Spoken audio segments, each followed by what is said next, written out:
Boa noite aos presentes, aos internautas que nos acompanham neste momento, em especial os nossos amigos Ceissa e João, que se encontram em São Paulo.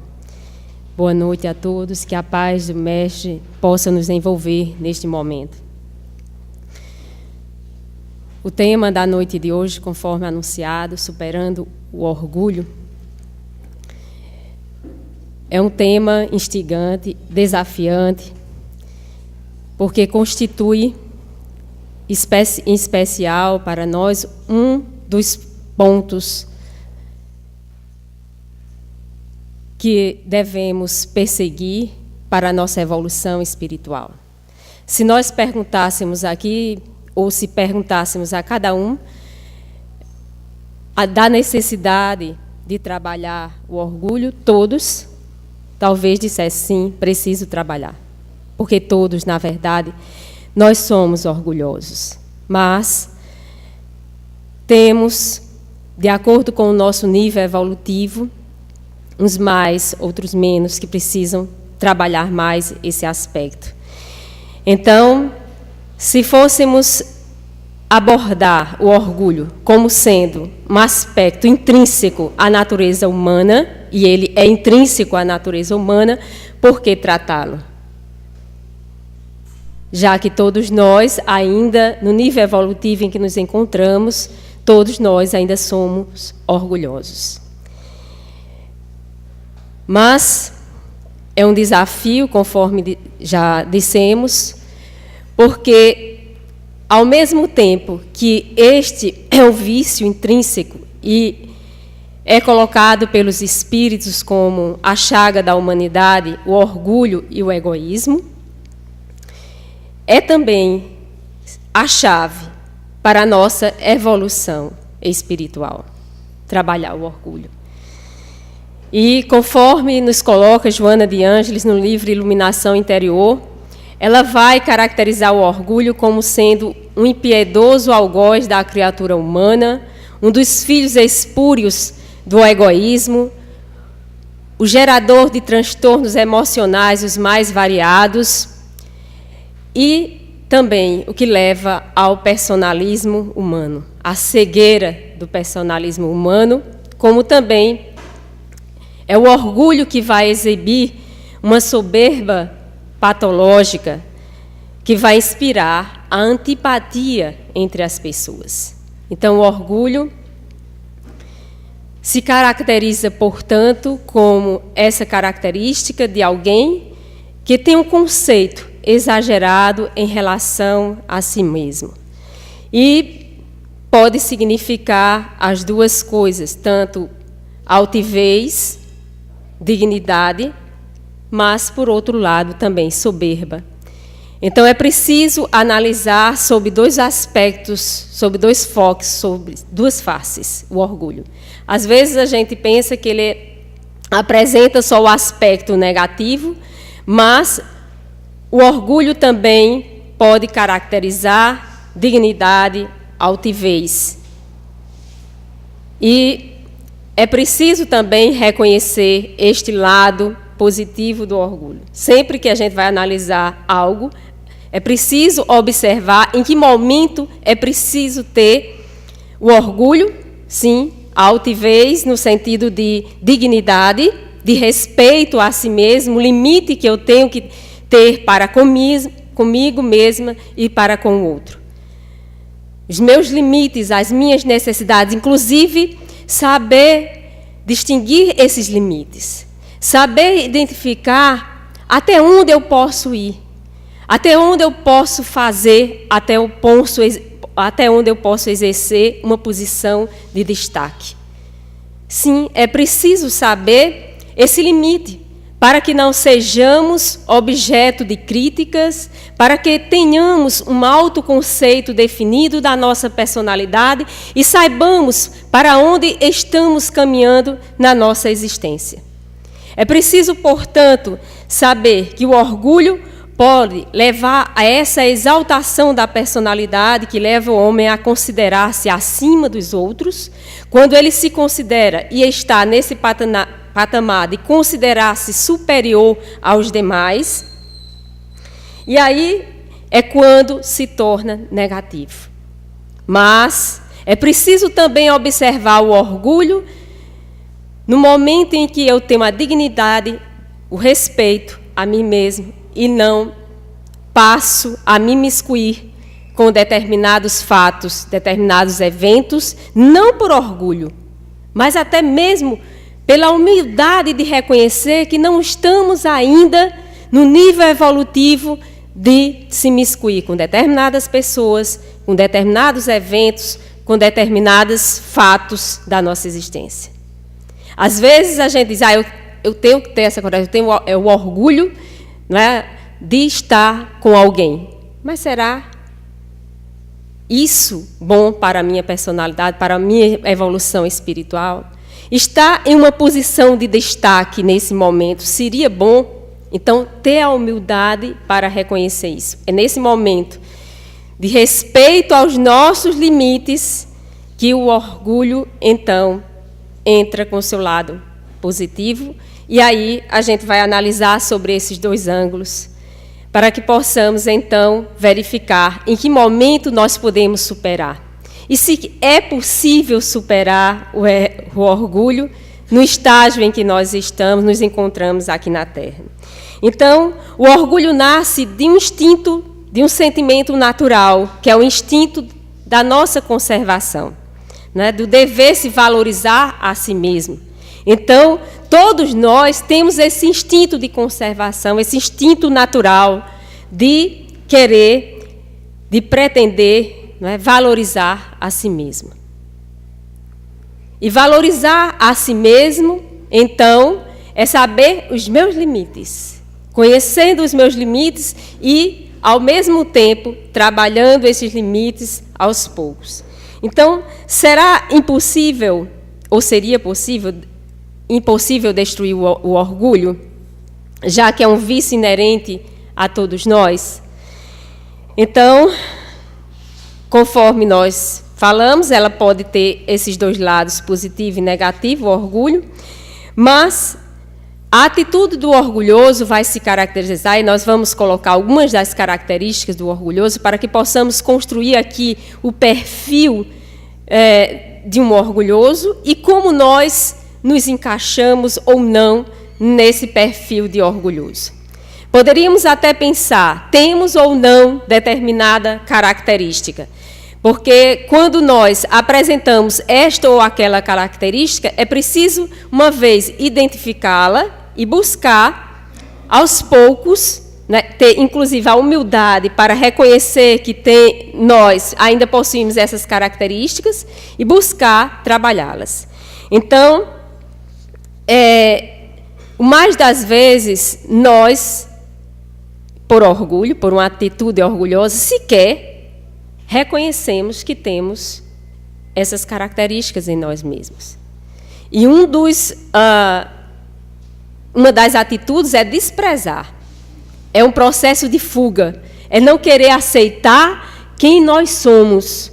É não querer aceitar ainda que estamos, não é, no nível evolutivo, ainda necessitando de ser trabalhado. Então, o orgulhoso, por exemplo, ele vai se considerar uma pessoa infalível.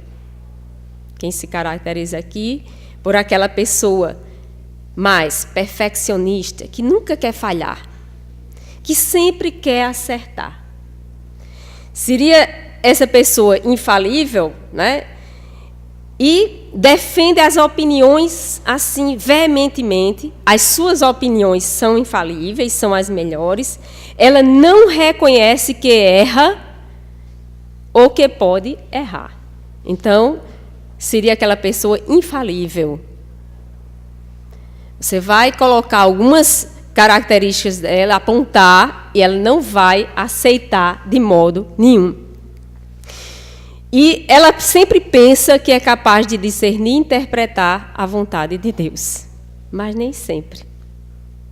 Porque há uma dissonância, muitas vezes, entre a vontade de Deus e a nossa vontade.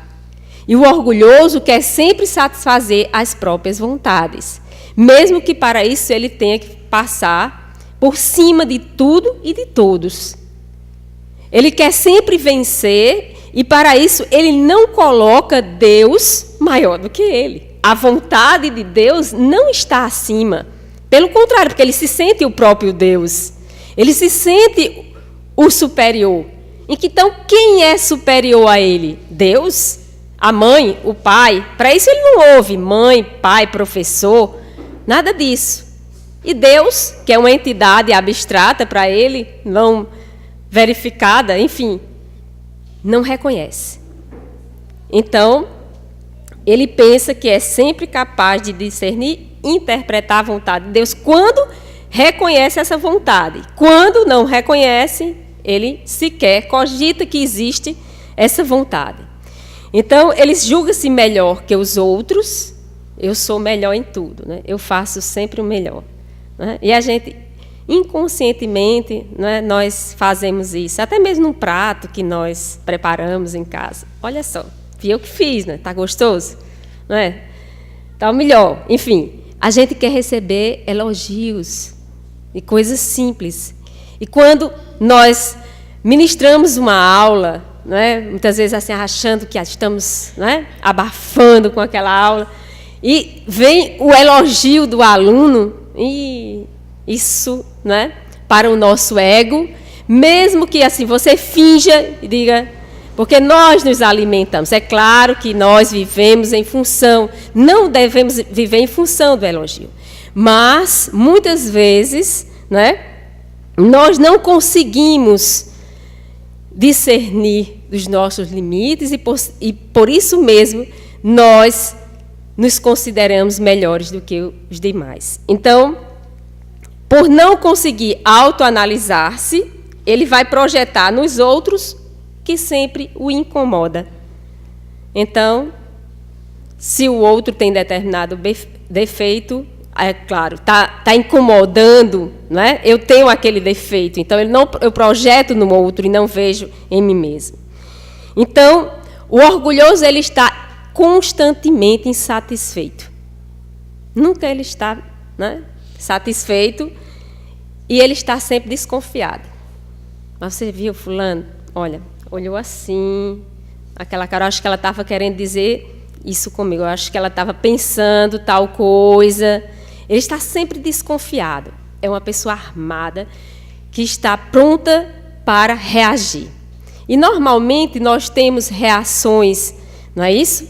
Porque o orgulhoso, ele não compartilha o que ele sente. Por fragilidade, então, ele projeta no outro. Então, por isso mesmo, ele vai ser insensível e ambicioso. Ele vai querer sempre conquistar mais e mais bens para ser o melhor. Se ele quer ser o melhor, se ele quer ser o superior, então ele vai sempre buscar algo para tentar saciá-lo. Só que essa ganância é tão grande que não consegue nunca saciá-lo. E por isso mesmo ele vai ter necessidade de reconhecimento. Então ele procura fazer, não é, para ser visto pelo outro, não por prazer.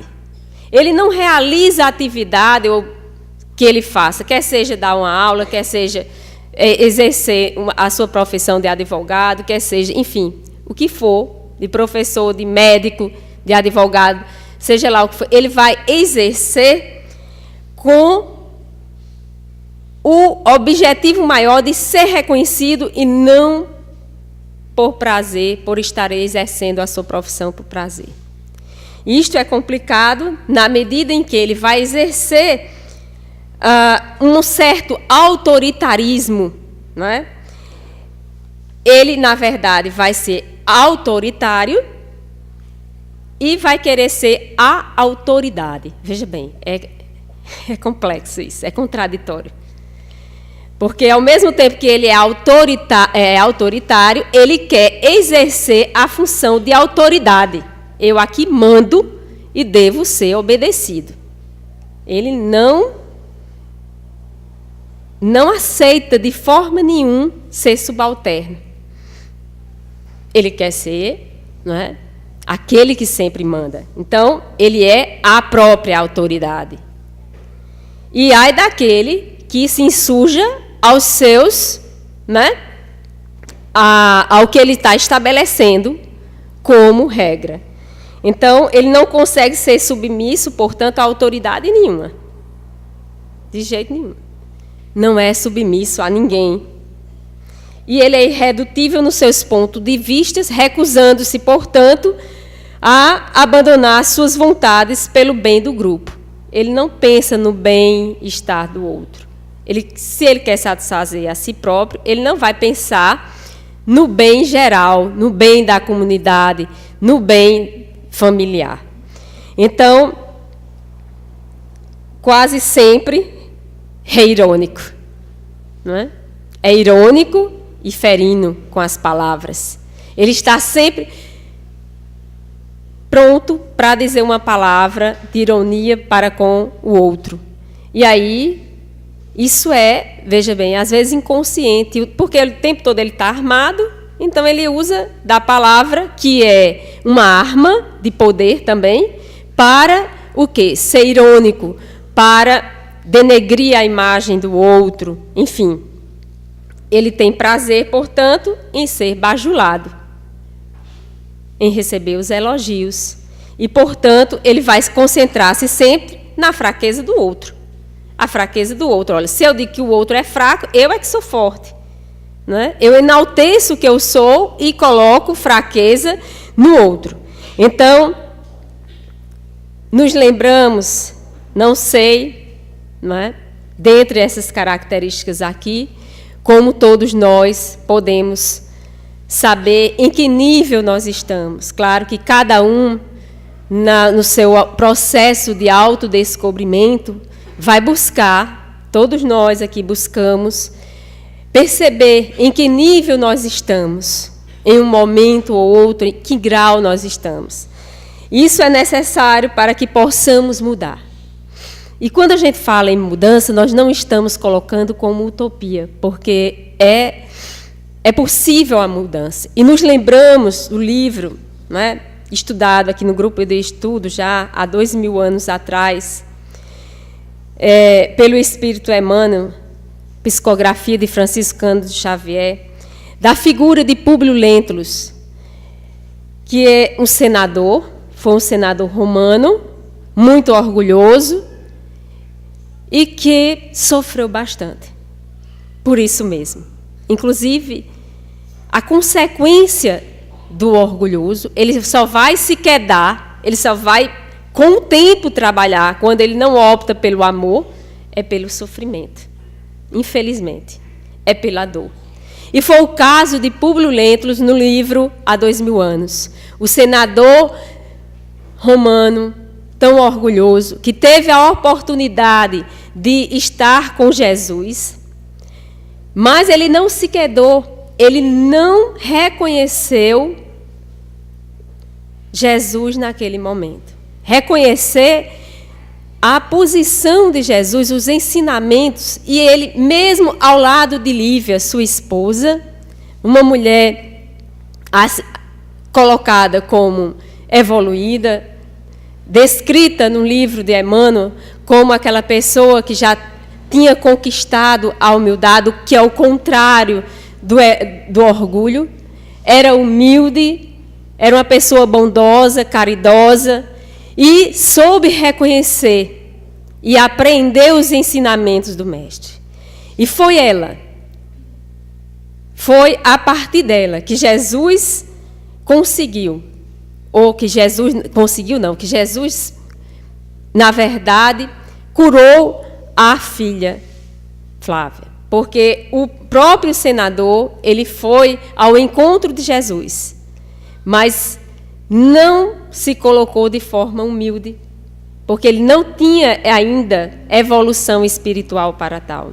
Ele não conseguia se desprender da sua posição de senador, da posição orgulhosa que ele, na época, ocupava. E que hoje nós sabemos que é o próprio Emmanuel. Então, se Emmanuel foi Públio Lentulus, o senador orgulhoso, e que hoje é o que nos traz essas mensagens evangélicas nós acabamos de ler, na mensagem que nós acabamos de ler. Então, nós também podemos passar por essa trajetória, mesmo que passe o quê? 2000 anos. Há 2000 anos atrás, ele era Públio Lentulus, esse senador romano. Então,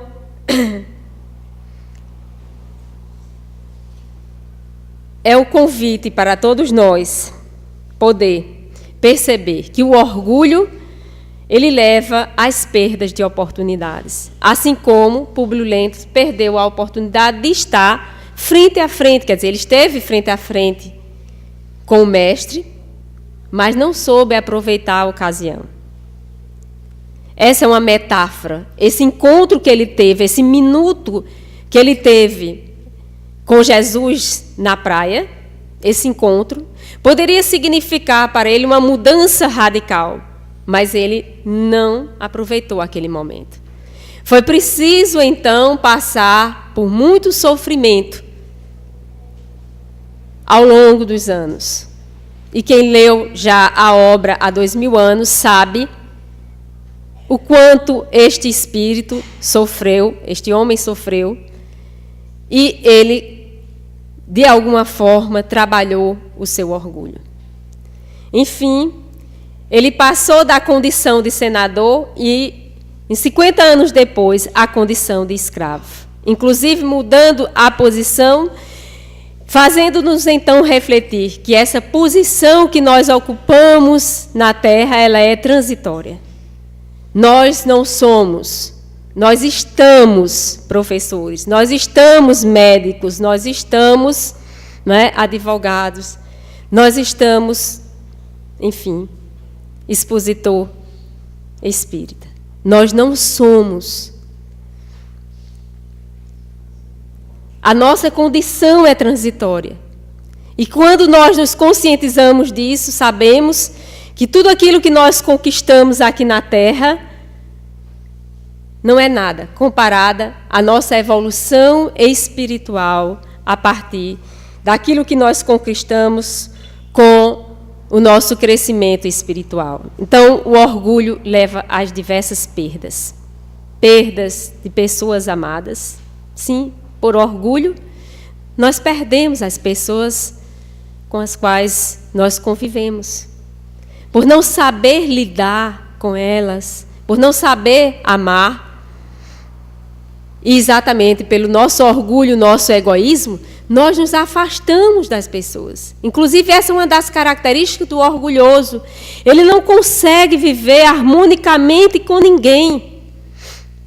Porque se ele se sente o centro superior aos demais, ele não consegue ter uma convivência harmônica. Então, ele afasta as pessoas do seu convívio, mesmo aquela que ele ama, mesmo que ame no nível dele, mas ele não consegue conviver harmonicamente. Então, não consegue conviver harmonicamente com as pessoas. Então, ele vai dissipar o quê? Muita culpa e aflição. Então, quando a gente vê aquela pessoa muito orgulhosa, tenhamos compaixão.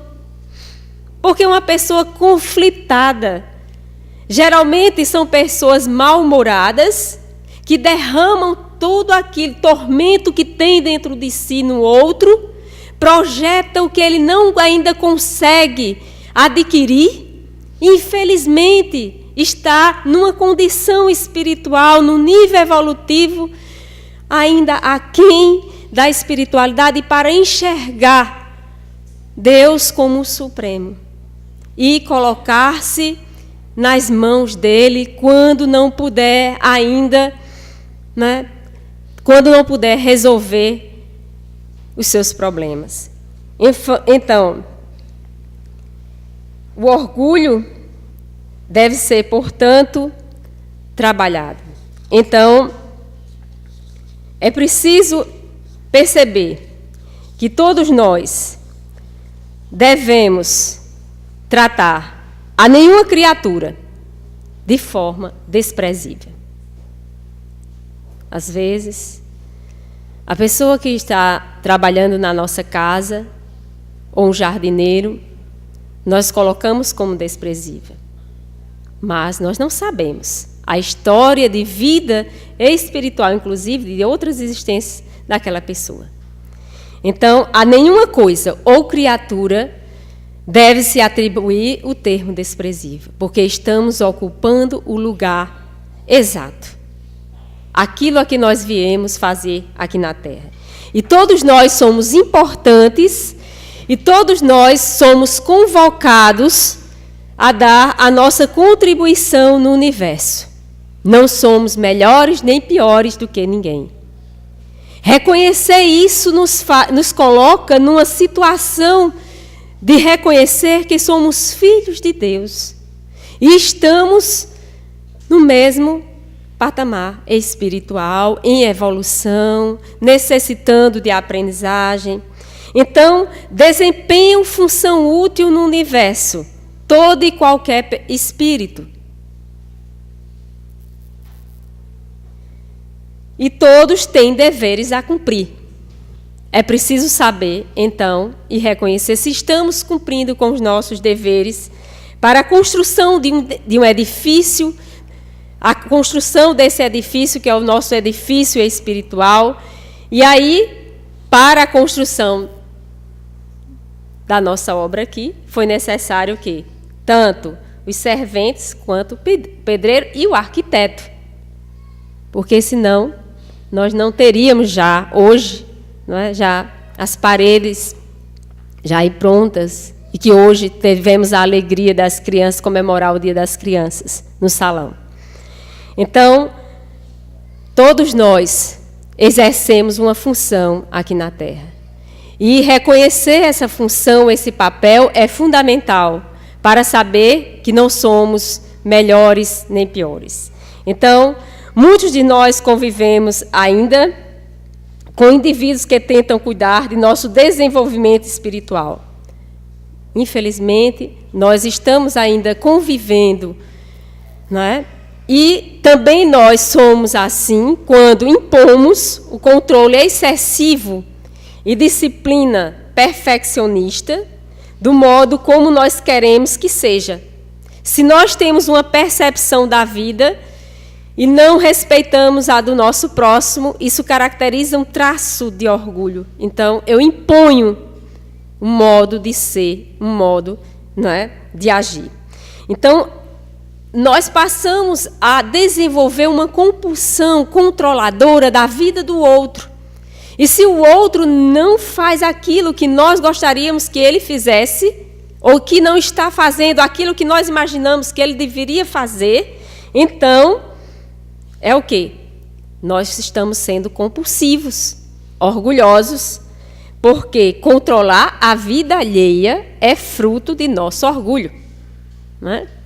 Nós vimos, inclusive, agora no carro, e o meu filho, não é, que vai ser papai, não é? Ele disse, olha, eu acho que o meu filho, não é, nós estamos escolhendo o nome, talvez seja Mateus, Gustavo. Eu disse, por que não Lucas? Adoro Lucas. Eu estava impondo, né? Mãe, você está impondo, não é? Obviamente que o nosso querer, o nosso modo, não é, de expressar, claro que nós temos nossas opiniões, mas é preciso observar a opinião do outro, não é?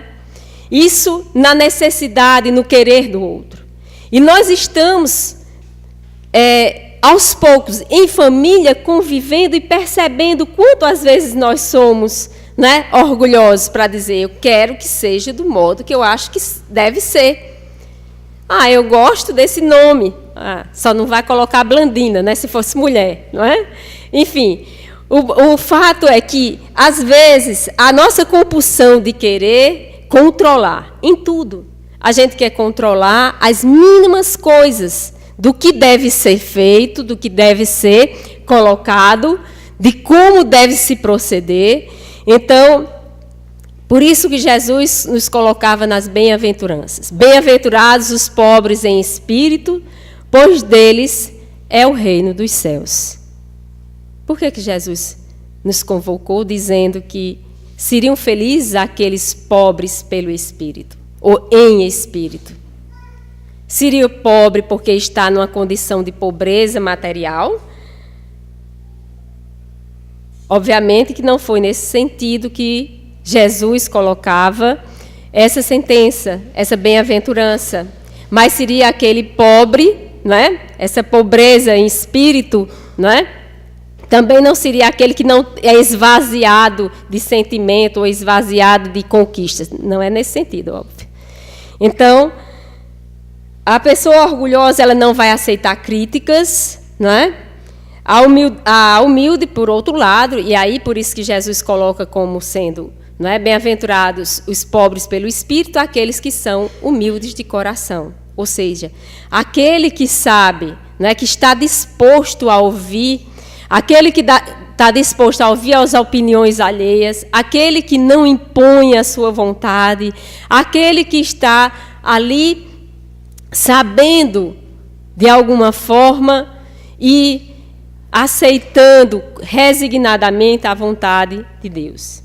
Então, nós temos na obra Nosso Lar o caso de André Luiz.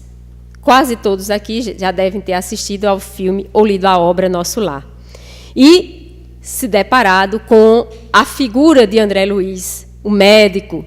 E se nós perguntássemos, ele era um médico humilde ou orgulhoso?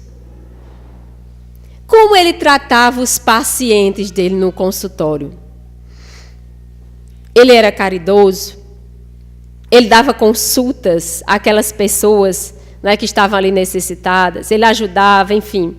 Como ele se comportou? Não sei se vocês lembram, numa cena do filme em que ele faz uma cara quando a sua secretária recebe, não é, uma senhora para ser atendida e ela não podia pagar a consulta e ele faz um ar de recriminação para com ela. Vocês lembram dessa cena? Então, ali uma atitude, né? Geralmente o orgulho, ele era muito orgulhoso, obviamente pela condição, e por isso mesmo ele não era caridoso, de forma nenhuma. Mas veja que foi essa consulta, não é? Que lhe rendeu graças no mundo espiritual. Foi a prece feita por essa paciente, não é? A única que fez prece por ele. Enfim, é uma figura que nós poderíamos colocar como de um médico, quer dizer, exerceu na terra a posição de médico, e nós sabemos que essa profissão aqui na terra, pelo reconhecimento que ela tem, não é? Muitos daqueles que a exercem, eles se colocam também, não vamos generalizar, mas há alguns casos de pessoas que se valem dessa posição de destaque e acham que são efetivamente melhores do que os outros. E aí, André Luiz era um desses casos. O que entra em contradição, não é em contradição, mas há uma outra face de um outro médico, que foi o Bezerra de Menezes. E vocês também devem ter assistido ao filme, né, da vida desse médico, né, humilde, considerado, muito bem, o médico dos pobres. Porque realmente vocês devem ter acompanhado, e mesmo exercendo uma posição de destaque ainda mais do que médico aqui na Terra, que é altamente perigosa, que é a posição de um político, e ele não se deixa, não é, envolver-se pelas falcatruas, não se deixa envolver pela soberba, não se deixa envolver pelo orgulho.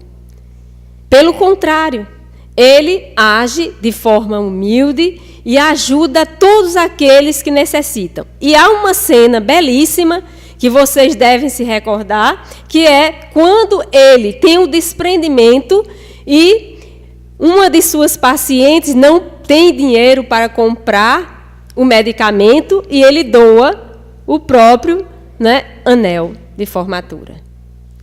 É uma cena ali que demonstra o quanto esse espírito já tinha evoluído. Então, veja, 2 médicos ocupando a posição aqui na Terra, né, de destaque, mas 2 tiveram comportamentos distintos, 2 tiveram, né, comportamentos diferentes e, claro, evolução espiritual distinta. Porque todos nós temos que, de alguma forma, né, desenvolver e a chave para o nosso progresso moral e espiritual é trabalhar o orgulho em nós, nos nossos corações. E, às vezes, é através do sofrimento, ou a maioria das vezes, que ele é capaz de enfrentar, somente o sofrimento vai ser capaz de enfrentar o orgulho e desmascará-lo, desnudá-lo, de forma a mostrar toda a fraqueza de que ele se constitui. Às vezes a gente pensa, o orgulhoso ele é forte. Não, pelo contrário, ele é muito fraco, ele é muito frágil. Ele se sente muito frágil, desamparado. No fundo, ele se sente muito desamparado. Porque quando nós achamos que somos capazes de sozinhos, não é, superar tudo, então, infelizmente, o orgulhoso ele senta assim, então ele acaba no fundo, né, do poço. Então, é isso. É uma fraqueza, né? Na verdade, é uma fraqueza. Então, o orgulho em excesso ele pode gerar também a vaidade, não é? A ostentação, a soberba e a arrogância. Então, o orgulho pode gerar essa vaidade que faz com que a vida ela seja vivida para os outros e não para si próprio. Eu vivo em função do outro e não de mim mesmo. Eu faço para ser visto pelos outros. Fazei o bem sem ostentação. Está lá no Evangelho segundo o Espiritismo. E nós fazemos para ostentar, não é? Para ocupar o primeiro lugar, para ser exaltado, para ser elogiado. Então, o orgulho pode gerar também a vaidade, que por sua vez a vaidade vai sempre buscar, não é, essa representação de que deve-se sempre estar em busca do elogio do outro. Então, no mundo atual, o antídoto, claro, sempre foi o antídoto para o orgulho, é a humildade. Mas no mundo atual, como se comporta uma pessoa humilde? Né? No mundo atual, aquele que tem humildade é confundido como um apático, uma pessoa sem iniciativa, e não é nada disso, né? A cultura atual ela vai entender que ter autoestima é se jogar na arena da vida para obter o primeiro lugar. E nós, né, estamos, de alguma forma, representando essa corrida, essa competição para ser o melhor em tudo. E a manutenção do nosso orgulho deve ser observada, e é a partir das várias reencarnações e na mudança de posições que vamos experimentando, que vamos trabalhando o orgulho. Por exemplo, Públio Lentulus, que foi senador, ele reencarna como um escravo, em 50 anos depois. Então, veja que essa mudança faz com que a gente desenvolva, né, um outro perfil, uma outra personalidade. E, às vezes, mesmo que a gente queira, nós tracemos esses traços, essas subpersonalidades, e mesmo que a gente não queira, fulano diz, mas você tem traços, né, de altivez, mesmo que a pessoa até esteja trabalhando nessa existência. É o caso, por exemplo, de um expositor espírita que foi à nossa casa visitar certo dia, né, e ele almoçava conosco e ele colocava exatamente isso, que ele não sabia como, né, mas as pessoas sempre diziam, como você é orgulhoso, né? Tem traços de orgulho, o modo, o porte, como ele andava, como ele se vestia, como ele falava, como ele se dirigia às pessoas. Então, mesmo que a gente, né, tente trabalhar, ainda existem resquícios de nossas existências pretéritas que ficam impregnadas no nosso modo de falar, no nosso modo de ser.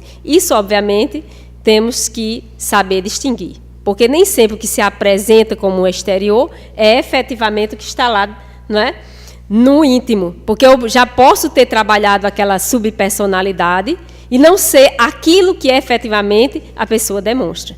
Isso acontece muito quando você convive com determinadas pessoas e dizem, você não é tão orgulhosa assim como eu pensava, né? Você é uma pessoa bacana, legal, né? E às vezes a gente faz também uma análise equivocada do outro. Então, é preciso observar a falsa humildade também. Porque há pessoas falsamente humildes. Se veste, né, maltrapilha, chega na casa espírita, né, desarrumada, não ajeitou o cabelo, toda maltrapilha, achando que é humilde para ser considerado humilde. Não. Ou tratando o outro, né, de forma melíflua, né, e, na verdade, guarda dentro de si, se ela for contrariada, em algum momento ela demonstra a fera, a pessoa ferina que é. Então, é preciso observar esses dois aspectos. Porque, às vezes, a gente tem uma imagem negativa de determinada pessoa, ou a pessoa apresenta uma falsa humildade. É o caso da mulher, por exemplo, colocada no livro também O Nosso Lar, em que ela chegou no nosso lar querendo, né, adentrar, só que ela não conseguia.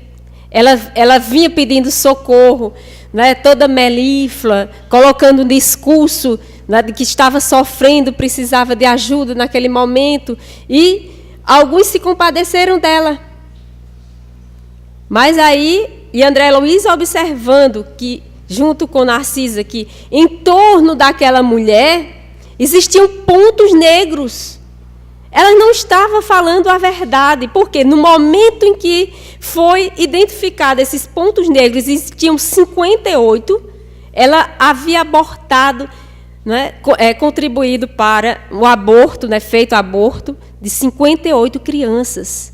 E ela trazia esses pontos negros, ela que estava sendo colocando-se como humilde, pedindo ajuda, mas, na verdade, ela não estava efetivamente querendo ajuda. E o espírito fica sem entender como é que pode, ela estar lá sofrendo. Não, ela não está querendo ajuda efetivamente. Porque quando foi colocado isso para ela, esse fato dela ter praticado, né, vários abortos, ela então mostra efetivamente quem é. Ela se insurge neste momento e não demonstra nenhuma modéstia, nenhuma humildade. A fala dela, então, é ferina.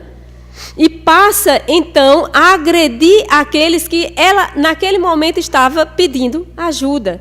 Então, é preciso observar que, às vezes, aquelas pessoas que nos imploram humildemente por ajuda, não é?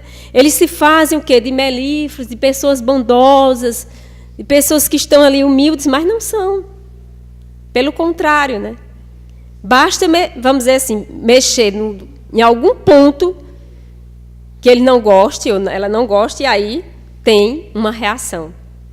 Então, é preciso observar esses aspectos para que venhamos a reconhecer em que movimento nós estamos de orgulho para a humildade. E aí, perceber que os espíritos de escola, que efetivamente escolheram reencarnar aqui na Terra, eles escolheram, veja bem, situações modestas. Podem prestar atenção. Situações modestas e cruzes de dificuldades. Eles não pediram facilidades, eles não solicitaram uma posição, né, financeira superior de forma nenhuma. Vamos analisar um pouco na história. Não é? Siddhartha Gautama era um príncipe, abandonou toda a fortuna, não é? Todo o império, e foi, não é, viver com o sofrimento. O próprio Jesus escolheu renascer onde? No Estrebaria. Pobre, coitado, não tinha nem onde dormir, não é? E era o quê? O rei. E continua, é o rei solar. o próprio Francisco de Assis, o exemplo da máxima humildade, não é? Ele também nasceu em berço de ouro, mas renunciou a toda riqueza. E o nosso Chico Xavier, que soube exercer dignamente a mediunidade e vivia de forma humilde na sua casa. E Collor de Mello, na época, foi visitá-lo. Vocês não sabem desse fato, mas Collor, né, presidente na época, foi visitar o Chico e ficou abismado. Como é que esse homem mora nesse casebre? E ofereceu para Chico Xavier um salário. Obviamente que ele não aceitou. E aí, ele queria continuar humilde, demonstrar a sua humildade na sua pobreza. E ele vivia feliz no ambiente em que ele vivia. Por isso é que ele dizia, eu sou um cisco, né? Fazendo aí um jogo de palavra com o próprio nome, Francisco, eu sou um cisco. Ou, né, ele também colocava, morre um capim, nasce outro. Ele se considerava um capim, ou seja, ele não se reconhecia como insubstituível. Então, é preciso ter esse reconhecimento até onde nós podemos analisar o orgulho e desenvolver a humildade. E o ato maior de humildade é reconhecer ou estar submisso à vontade de Deus. Porque é a partir daí, conforme nos coloca Joana de Ângeles no livro Florações Evangélicas, que nós vamos nos doar plenamente e deixarmos-nos conduzir pela sua diretriz segura que governa todo o universo. Então, deixemos Deus conduzir nossas vidas. Quando nós reconhecermos e tivermos a humildade de reconhecer, isto eu não posso mais, já fiz a minha parte, agora é contigo, Deus. Faça, não é? Deixe na mão de Deus. Ele saberá nos conduzir, porque Ele é o condutor do universo. E tudo está em harmonia. Olhemos hoje para o céu. Não há nada fora do lugar. Não é? Tudo em perfeita harmonia. O universo está lá. Nada está fora do lugar. E nós somos parte desse universo. Nós estamos onde? Em que lugar nós estamos ocupando nesse espaço infinito? Nós ocupamos um espaço e é preciso reconhecer esse espaço no limite que nos cabe, nem mais nem menos. Aqui. É aqui que eu estou e é aqui que eu vou ficar, dentro dos meus limites, mas buscando a evolução e seguir um passo mais adiante naquilo que é necessário para a nossa evolução espiritual. Que Jesus, que os bons espíritos possam nos amparar e nos dar esse discernimento e a humildade para reconhecer esse nosso lugar, para ocuparmos este lugar e compormos no universo essa canção harmoniosa que somos todos nós, a família universal humana. Que Deus nos ampare.